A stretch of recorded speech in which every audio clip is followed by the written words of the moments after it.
Estar contigo es que me sienta tan bien. Crucé la línea y ya no quiero volver. 13 horas, 1 de la tarde con 5 minutos. Mi querido José Gómez. Thalía y Dabruk interpretan esto que se llama Tú me sientas tan bien, de la producción Invencible de Thalía. ¿Qué tal esta conferencia, esta charla con la doctora? Sumamente interesante. Imagínate, a la Santos Tao. Tantos años después seguimos añorando una figura como él, ¿no?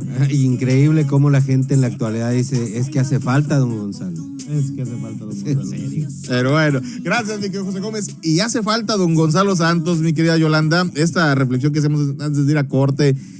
En fin. Pues yo creo que no hacen falta esas figuras. Lo que hace falta más bien es reflexionar sobre los modelos de los 40 y el desarrollo posterior que tuvimos.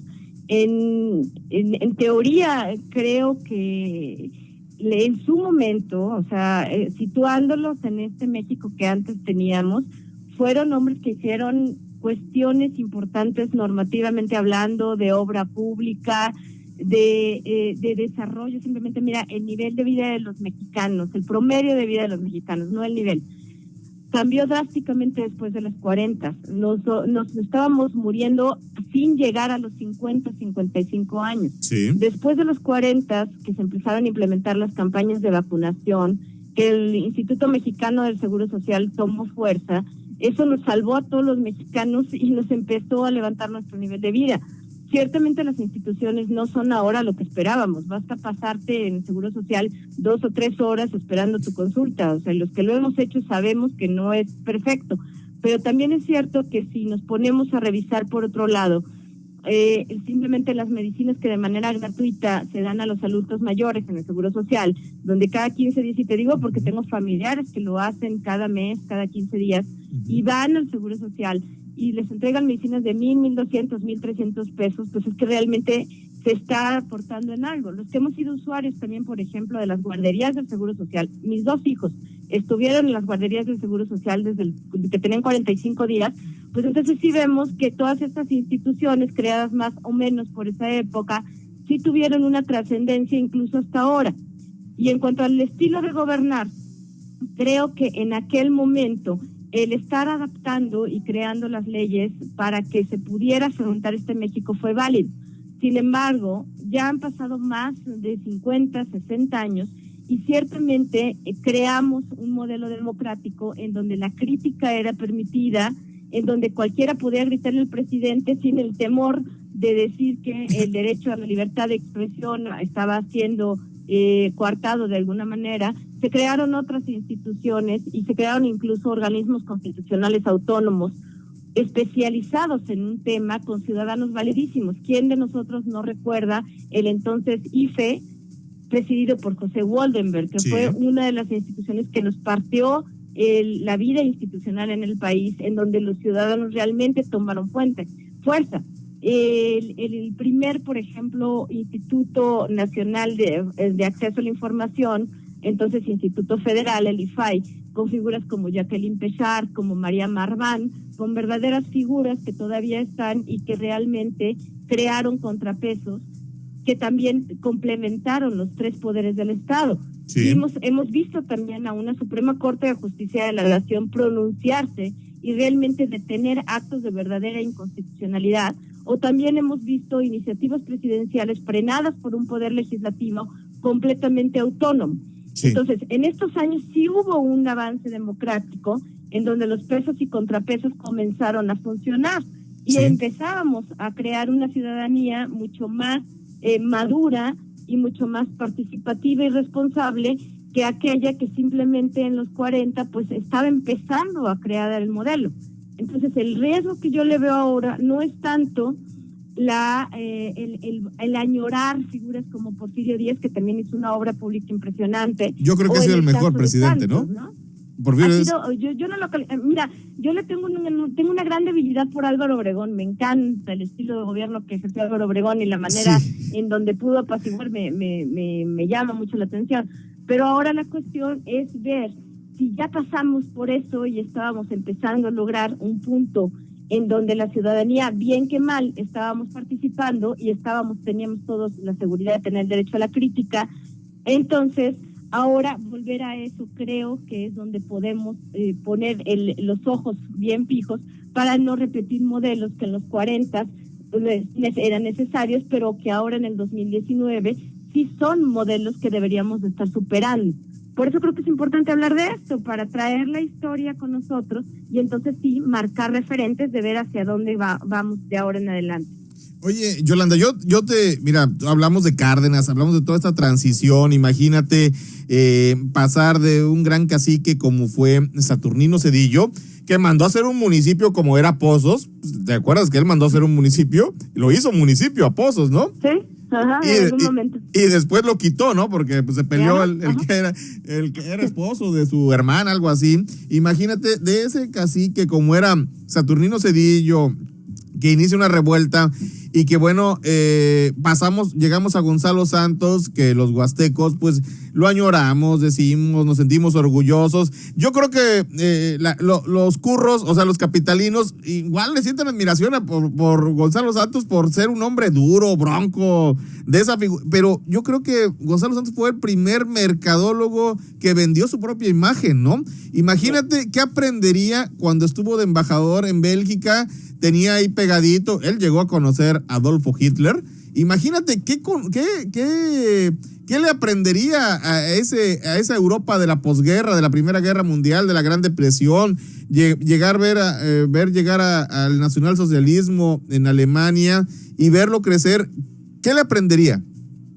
Pues mira, fíjate que yo la parte que busqué más estudiar fue específicamente el sexenio. Sí. Obviamente sí tuve que tener contacto con toda esta documentación en donde me ayudó a construir el personaje desde el punto de vista documental. Déjame te digo una cosa, en honor a la verdad, yo no encontré nada de la relación que haya tenido con los nazis. O sea, una de las leyendas negras de Santos justamente esa, hasta incluso apología al nazismo. Yo no encontré esa cuestión, pero tampoco estuve buscándola mucho. No creo que una persona que estuviese con un amor a la disciplina como la tenía Santos, no creo que no haya sido apático, pero también es cierto que yo no puedo comprobar esa relación con los nazistas, ni siquiera si les tenía admiración o no. Incluso también en cierto archivo, en el de Relaciones Exteriores, estuve buscando algún tipo de comunicación en donde hiciera referencia a la Alemania nazi y no encontré nada. Encontré un montón de cartas, eso sí, al secretario de aquel entonces, a Puig Casarnau, en donde le contaba ciertas cuestiones relativas al ambiente que se vivía en Europa, pero con otra relación. A mí me dio la impresión cuando estudié los archivos de las Relaciones Exteriores que Santos se aburrió horrible cuando fue embajador. No, se le notaba que no estaba dentro de su agua, de su hábitat. En su hábitat, ¿no? Que eran las cámaras, el estar haciendo gestión política, el estar tratando de reunir el agua con el aceite. Siento que no se adentró del todo en la vida del mundo exterior, con otra relación. A mí me dio una frase que tiene por ahí en la biografía que dice: a mí me mandaron de embajador no por premios, sino por nocivo. Sí, o sea, el hecho de tener a un presidente como Cárdenas, que no le acababa de encantar, incluso dice que Cárdenas fue el presidente más lobo que ha conocido, pero con piel de oveja. Creo que por ahí tenía mucho que ver, ¿no? Incluso le presenta su renuncia cuando inicia el sexenio de Cárdenas, y Cárdenas decide mantenerlo en el Servicio Exterior Mexicano. Pero Santos creo que entendió esa reafirmación de su cargo como embajador, no tanto como una distinción, sino como más bien prefiero que esté lejos de México. Hasta que ya con Ávila Camacho, en la campaña, ya que tienen una muy buena relación con Ávila Camacho, entonces ya regresa a México para ocupar otra vez, porque ya había sido un escaño en el Senado por San Luis Potosí. Entonces no lo vi yo tan adentrado, o no da la impresión de que haya sido así como que muy feliz, que digamos, como embajador, aunque sí se nota que aprendió mucho. O sea, el hecho, también se supo manejar muy bien su imagen, ¿no? Cuando era necesario era el bronco de la Huasteca, el ranchero, pero cuando fue necesario, lo cierto es que sacaba los modales que presentaba en la corte del embajador de Bélgica, que ahí sí pude encontrar una relación cercana con el rey de aquel entonces de Bélgica, en donde sí había cartas y sí se notaba que especialmente su hijo tuvo algún tipo de relación cercana de amistad con el rey de Bélgica. Entonces ahí sí lo sacaba, ¿no? Entonces realmente no creo que se haya sentido muy fuera de lugar en la lonja, sino que más bien había una relación buena para poder manejar lo que se necesitaba para gobernar hasta en aquel entonces. Pues, mi querida Yolanda Camacho, nos podemos pasar 2 horas hablando del gran Alessandro Tostado, ¿eh? Claro que sí, cuando quieras, de verdad que soy materia dispuesta y de verdad que te agradezco mucho la invitación. Hombre. Y ojalá que luego pues no sea invitación así como con bocolitos y sacahuil, porque pues así como que por teléfono no se siente la cosa. Con gusto, este espacio es tuyo y creo que hablar de la figura de Gonzalo Santos es añoranza, es añorar un pasado que ahí está. Gonzalo Santos, el primer diputado que echó balazos en la Cámara de Diputados y fue orgullosamente huasteco. Él hablaba, pues sí, él sentía parte de su exilio, él consideraba que había sido exilio, no vacaciones, esa embajada en Bélgica. Y sí, digo, podemos hablar mucho de Gonzalo Santos y yo creo que hoy por hoy la figura política más reconocida a nivel nacional y a nivel mundial, ¿no? Digo, es ahí una historia, un apellido que sigue marcando un antes y un después. Mi querida doctora Yolanda Camacho Zapata, te agradezco mucho esta comunicación. Yo te agradezco mucho la invitación y les mando un abrazo a todos por allá. Saludos y bueno, ojalá y podamos convencer al señor coordinador de que patrocine ese libro, ¿eh? Sería un honor. yo creo que no, mira, fíjate que una cuestión, yo llevo 20 años en el servicio público por mí solita y ahora resulta que todo se reduce a ser la hija de Raúl Camacho, que se siente medio feo, aunque quiere un chorro a mi papá. Pero él sabe que cada quien su propia carrera. Así es, no, yo solo digo que heredaste por los dos lados la inteligencia, por un lado lo Camacho y por el otro lado lo Zapata. Creo que el acervo que te dejó nuestro queridísimo Fausto Zapata, esa herencia literaria, cultural que te dejó, yo creo que es algo digno de reconocer y que bueno... Pues sí, me heredó sus archivos también, entonces tengo que empezar a trabajar en esto también. Mi querida Yolanda, te mando un abrazo y estamos en comunicación. Un abrazo, Samuel. Estamos a la orden, un abrazote. Vamos a una pequeña pausa, regresamos. Sigue con nosotros en emsavalles.com Radio. Periodismo diferente. Volvemos en un momento.